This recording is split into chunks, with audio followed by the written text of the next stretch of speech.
Good afternoon. We're going to have one press release today. I'm joined today by Charlie Bird. He's the Director of Public Safety for Winter Haven. His team and my team worked together in the initial part of this investigation, and he will talk to you about the rescue part that his firefighters performed. But I want to give you an overview of what happened up to this point. Now, as you all know, when we release information early on in the investigation, certainly it's subject to change as the details unfold. But we're going to give you the information that we know at this time. And it all started about 12:43 this afternoon. This aircraft is a UCI Twin Seabee. It's an amphibious plane. It was piloted by James Wagner, who's 64 years of age. He was the instructor pilot, and he's from Lakeland. Timothy Sheehy from Bozeman, Montana, who's 33, was the student pilot, and they took off from Winter Haven Airport. Their goal today was simulated engine failure training. Now let me underscore, we do not know at this time in the investigation whether or not they were simulating engine failure. So we don't know if this was a training exercise gone bad, and certainly the investigators from NTSB and FAA who have been notified or responded will ultimately have those answers. But here's what we know. Just after takeoff, the aircraft lost power and crashed. It came over the top of where we are now and crashed into this house. This was a day of miracles. Well, James Wagner's family wouldn't think so because he died in the crash. But it was a day of miracles because Timothy Sheehy, the trainee pilot, actually walked out of the crash, if you can believe that. Walked out of the crash and was wandering around when Winter Haven firefighters arrived. But here's another miracle. There was a young lady by the name of Carmel, and I will have our PIOs give you the pronunciation of her last name. There's no way I can even get close to the appropriate pronunciation. Carmel was 17 years of age. Are you ready for this? She was in the bedroom that the plane crashed into. Not only was she in the bedroom that the plane crashed into, but she was pinned and entrapped in the bedroom. Her brother, Joel, was in the next bedroom. He heard the crash and ran in and tried to free his sister from the horrible crash and was unable to. Their mother was in the bathroom taking a shower. In addition to that, there were 3 children, 15, 11, and 2, playing in the driveway. So as tragic as this was for Mr. Wagner, and it was tragic, it was a blessing today that we didn't have an entire family wiped out. And the 17-year-old who was in the bedroom, we still can't believe it, was transported to the hospital, and guess what? Her injuries are really minor at this point. We don't know if she'll be released today or held overnight for observation. The trainee pilot's injuries are relatively minor. We don't know when he'll be released from the hospital, but certainly they're expected to survive. So at the end of the day, as bad as this was for Mr. Wagner, as bad as this crash was, we're absolutely thankful. And the good Lord just watched over these folks because it could have been a lot worse. But it's important to understand there were heroes here today that ran into a very difficult and very dangerous situation. And I want to turn this over to our Director of Public Safety in Winter Haven and my friend Charlie Bird to give you some information, and then we'll be glad to take any questions that you have. Director? Thank you, Sheriff. Within 5 minutes of receiving the call, we had police officers and a fire department, the first engine 1, 511, that responded and was on scene. The officers ran into the house immediately. They had known that they were made aware that the female was pinned in the bedroom, in the front or the back bedroom, and they were unable to get to her. The firefighters then immediately went in to the house and found her. She was basically folded up into a wall, and they were able to extract her from the wall and get her out from another window.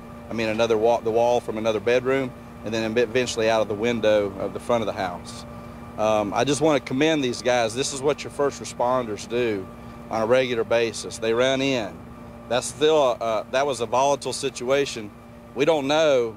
That plane crashed, and it didn't go up in flames. And like the sheriff said, this was miraculous. The good Lord was looking out at this house today, and those guys ran in.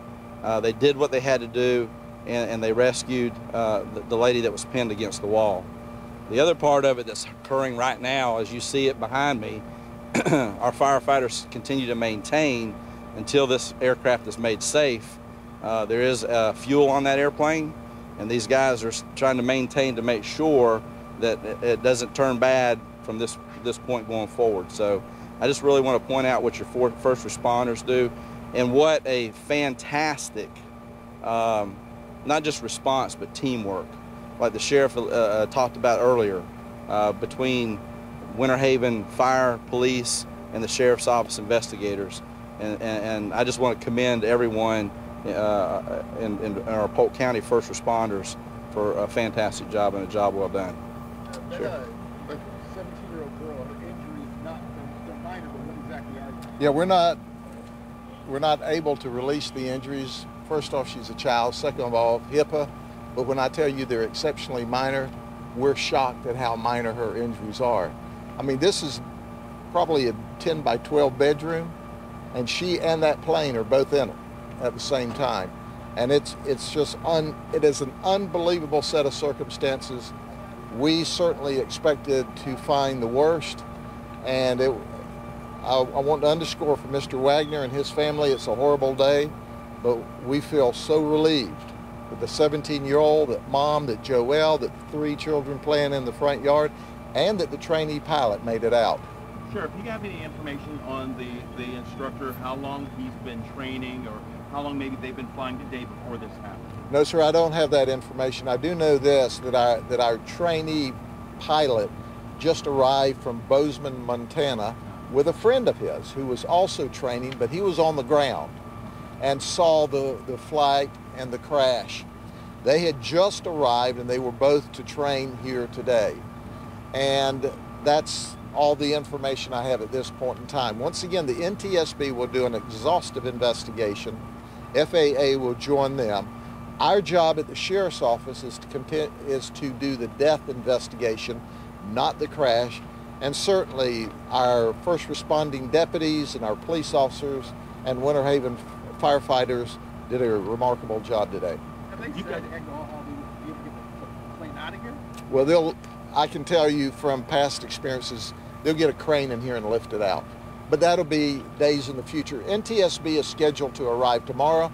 There are investigators coming from out of state. So are you going to leave the scene as is until their investigators get here? Absolutely. We'll be doing security on the scene, and the directors, firefighters will be here until they're absolutely sure that the scene's safe. Quite frankly, we're not in a safe zone right now, but now you know, in case you want to run. What's going to happen with the family? I mean, obviously they can't stay here right now. Any plans for where they're going to be?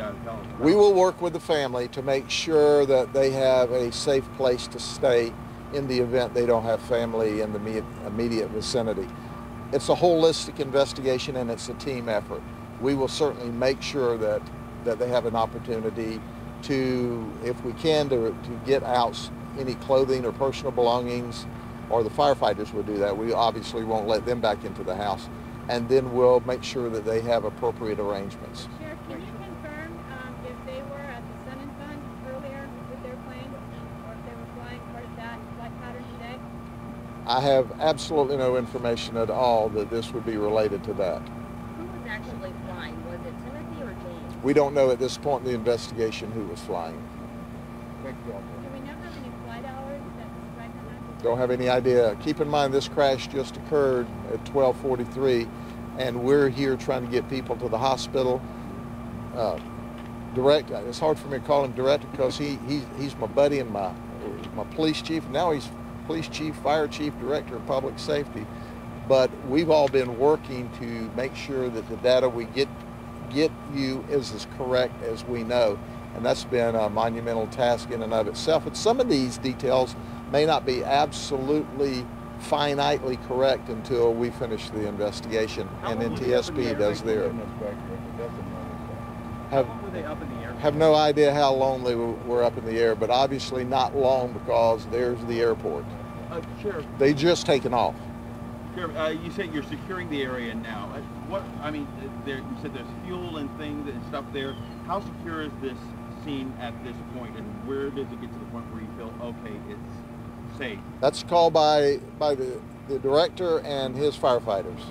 Yeah, right now, until we work with FAA to get the fuel contained in that plane taken care of, it'll be a secure scene, and our firefighters will be here to make sure that this doesn't become worse than it is. So, until we get to that point, that's the main thing is the fuel and making this thing safe so that it doesn't ignite in any way, shape, or form. So the fuel is still in there, right? Yes, sir. That's so correct. It's still would you consider it still a volatile? Yes, scene? it can be. Yes, sir.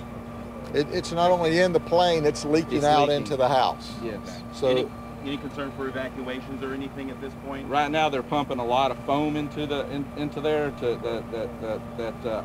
I'm sorry, they're pumping a lot of foam into it right now.